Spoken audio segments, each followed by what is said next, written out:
Hi everybody, welcome to my homestead and welcome to my channel. My name is Jared. In this video, there's been all this craziness happening in Israel. That's basically all I've been talking about since Saturday. But it turns out that hasn't stopped other insanity from taking place across the world. Right here, we're looking at Guatemala. We're also going to be looking at Scotland. We're going to be looking at Afghanistan and talking about this upcoming worldwide testimony event for youth. And I'm going to touch on a really significant development in Israel with the war that's going on. And then after that, I thought it'd be a good idea to read 3rd Nephi chapter 1 because I think that it's applicable to our own day.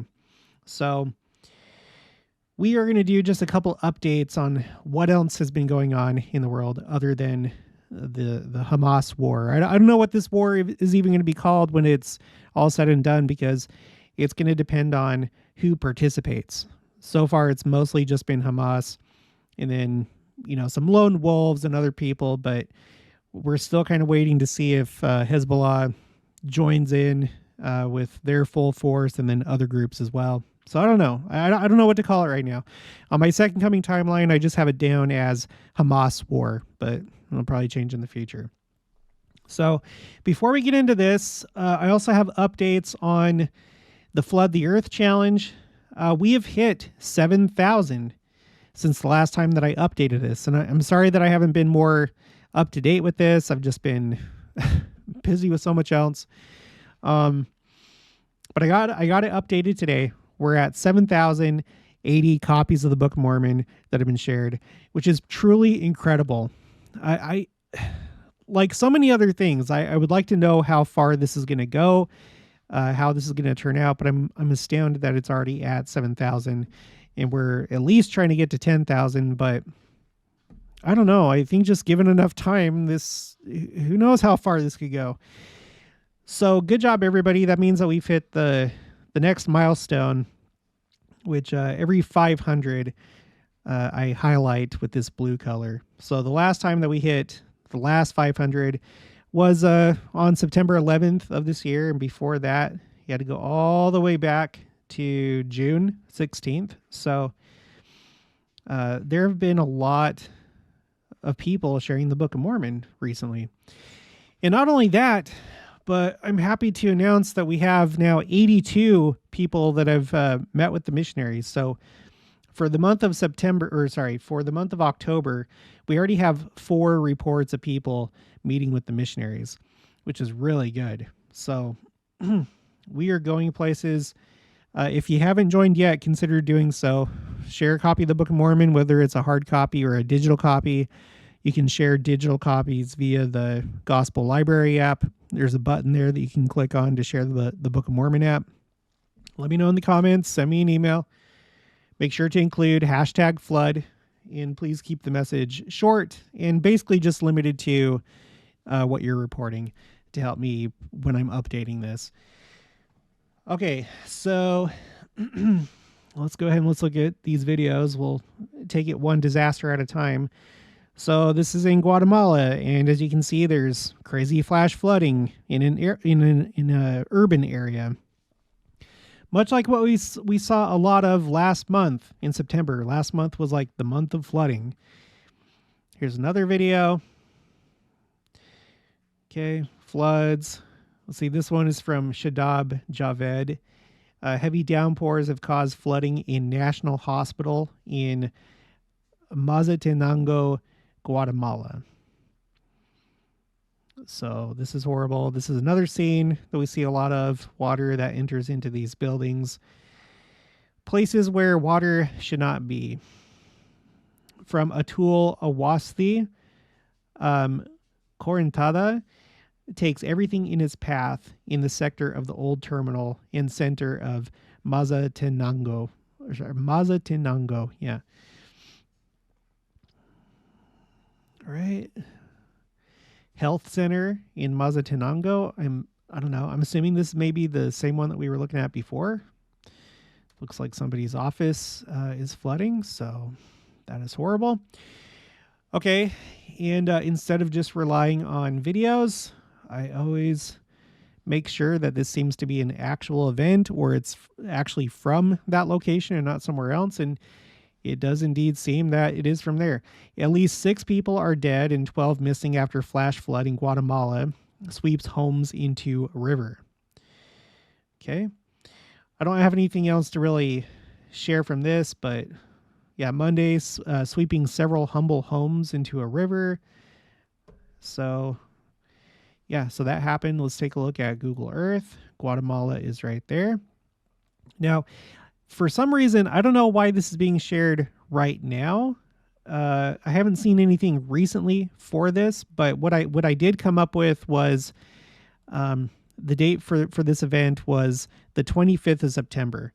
And this article that we're looking at right now has to do with Guatemala City, which is the capital city of Guatemala. So this is actually a September event. If this other location that's being mentioned in the tweets or the posts is from another place, I haven't seen any articles to say that it's more recent. So, but at the very least, there's been flash flooding in Guatemala City. Okay, let's go back here. Guatemala. Okay, now let's move on to Scotland.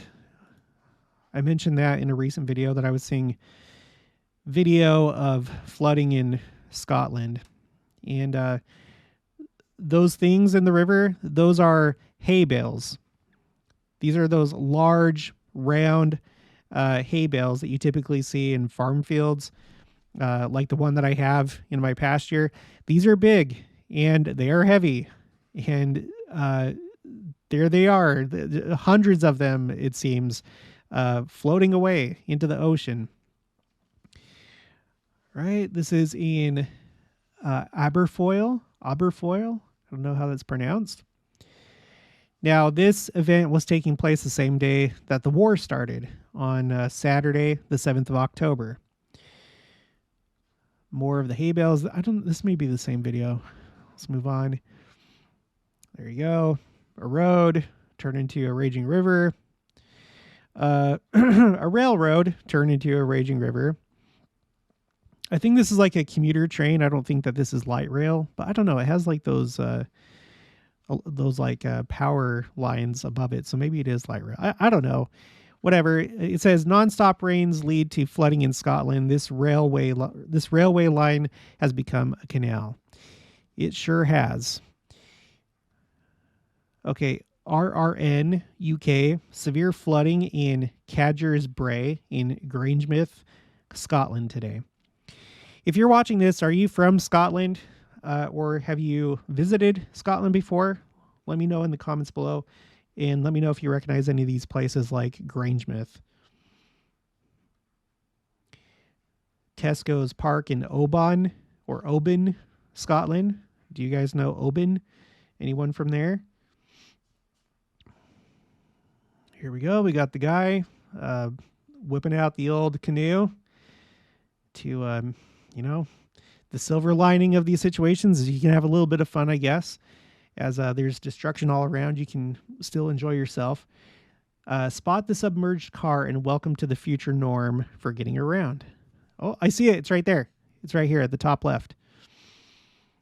Okay. Volcaholic severe flooding in Cadger's Brae in Grangemouth, Scotland today. So, there you go. You got the cars submerged and buildings in the background. There, water's probably getting into those. Here's another one. Don't know exactly where it's at, just that it's in Scotland. I'll show you on the map. I already reposted that. The approximate area that this took place. Flooding in Oban. Dang, do I keep reposting the same videos? This is Grangemouth. This one is supposedly Glasgow. I don't know if I'm going to put that on the map though. I haven't seen anybody else talking about flooding taking place in Glasgow, so I'm going to be kind of cautious with that one. All right, so let's look at it on the map. So let's come over here. And this is approximately the area that's been affected by the flash flooding. So it's a It's a sizable area. It really is a pretty sizable area. In just a minute here, I'm going to turn on all the place marks that I've put for September, so we can see everything that's happened since that time, since the Guatemala City flooding took place in September, and we'll take it all in together. All right, next, let's take a look really quick at Afghanistan, because there was an earthquake there, one of the deadliest earthquakes this year. So let's go to that really quick. Where did I put it? Oh yeah, sorry. Here's the article for Scotland. Met Office issues new severe weather warnings after major flooding in Scotland. So that did in fact happen. I'll put the link in the description below. Reuters. Another earthquake strikes Western Afghanistan. Official says more homes destroyed. So there was another earthquake today. So we already knew about this one that I have here on the map. This took place, again, just like the flooding, it took place on the day of the invasion. So Afghanistan, the 7th of October, 6.3 earthquake. And at this point, over 2,000 dead, conservatively. Kabul, Afghanistan, October 11th. That's today. A strong earthquake rattled Afghanistan's western province of Herat on Wednesday, forcing authorities to redeploy relief and rescue teams already in the field following a series of deadly quakes on Saturday. There were no details on casualties so far. Disaster management spokesman Janan Sayik told Reuters, but provincial officials said hundreds of homes had been destroyed. So this is a brand new event. There was already the one on Saturday, and now they're saying that the one today has destroyed hundreds of homes.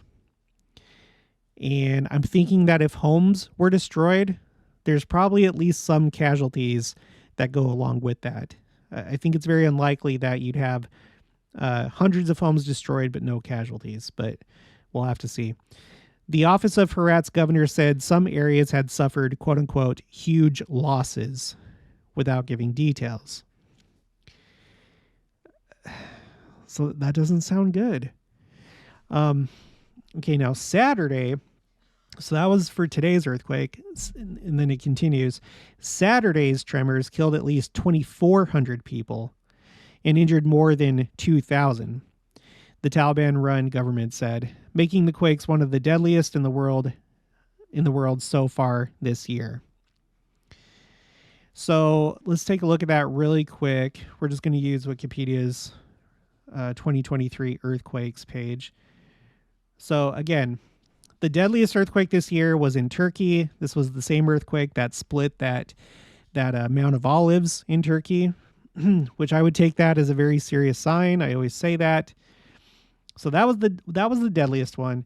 And then we had the one that killed almost 3,000 people in Morocco the day before President Nelson's birthday. And now we have this one that happened on the 7th of October. Almost as though these earthquakes have to happen during significant times. So we just read from this article that it's more like 2,400. Right now on the Wikipedia site, they have 1294, but of course we'll have to wait and see. And the Wikipedia site doesn't have the new one from today yet, probably just because it's too recent. So, but yeah, the one that happened on Saturday, the day the war started, is the third. Well, it's currently the third deadliest earthquake this year.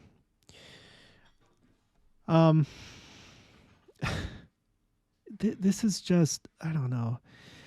I haven't updated my earthquake tracker yet. I'll do that in the future, probably after we see what happens with the earthquake that happened today in Afghanistan. I find it odd that Afghanistan has been hit. It is a country that's prone to earthquakes, but from what I saw, they're the only ones, the Taliban, that said that they wanted to come and join the war in Israel. You remember when I covered that? I'm not going to pull it up right now, but they were saying that they wanted to ask for passage through Iran, Iraq, and I think Syria and Jordan to get to Israel to, quote unquote, capture Jerusalem. I don't know if they're going to make good on that. I don't know if it's just rhetoric, but whatever the case, we haven't seen any other nation states say that they were going to get involved with this war other than Afghanistan. And here we have these 2 earthquakes. So that's something to think about. Anyway, whenever there's updates, I'll let you know. All right, let's move on from that. Just as a reminder, we have this worldwide day of testimony that's coming up. Okay. On October 22nd, 2023, Latter-day Saint youth around the world are invited to gather for a first of its kind global youth testimony meeting to bear witness of Jesus Christ. Let's take a look at the calendar. We're using HebCal because it shows both our calendar and the Hebrew calendar. Okay, so on the 30th of September, right here, that's when we had a general conference. It started on the 30th, which was also the first day of the Feast of Tabernacles. And then exactly a week later, we were on the 8th day. It's not really an official day. For the Feast of Tabernacles, you have 1 through 7, and then there is an 8th day known as Shmini Atzalet, and also in Israel, also known as Simchat Torah, because in Israel they celebrate these 2 things at the same time on the same day. So on that day, that's when the war started. And then a week later, just a couple days from now, it's going to be the 14th, which is the day of the eclipse over Utah. The eclipse that misses all the temples in Utah, except for the Monticello Utah temple, which is very interesting. Let me just show you that again in case you're new. All 3 of these eclipses, the one in 2017, the one in 2024, and then this one in just a few days, all seem to be, in my mind, specific to our church. So let me turn on temples and then Utah eclipse. Okay, and then let's turn on borders and labels so you can see Utah. Okay, so it turns out that the path of totality, which is from this line right here to this line right here, the path of totality is going to go in such a way that it misses all the temples in Utah, except for the Monticello Utah temple. And the Manti temple is currently decommissioned and under renovation, and Ephraim has not yet been constructed. So it took pretty much the only path that it could take to miss as many temples as possible. I take that as a sign. This is going to take place on Saturday. Okay.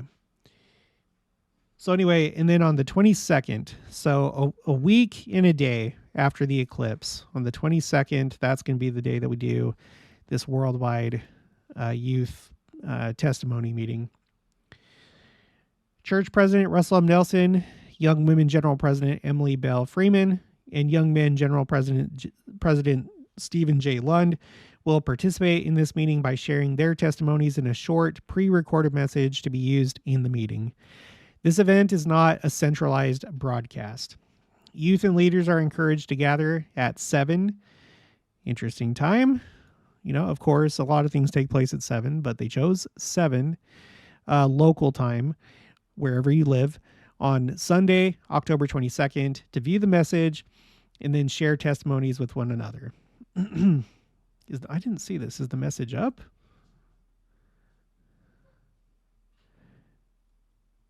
Worldwide event for youth. I can do all things through Christ. Yeah, this must be it. I haven't watched this yet. Have you? Have you noticed anything interesting in it? If so, let me know. All right, so we got that coming up. Also, let's move on to the next thing.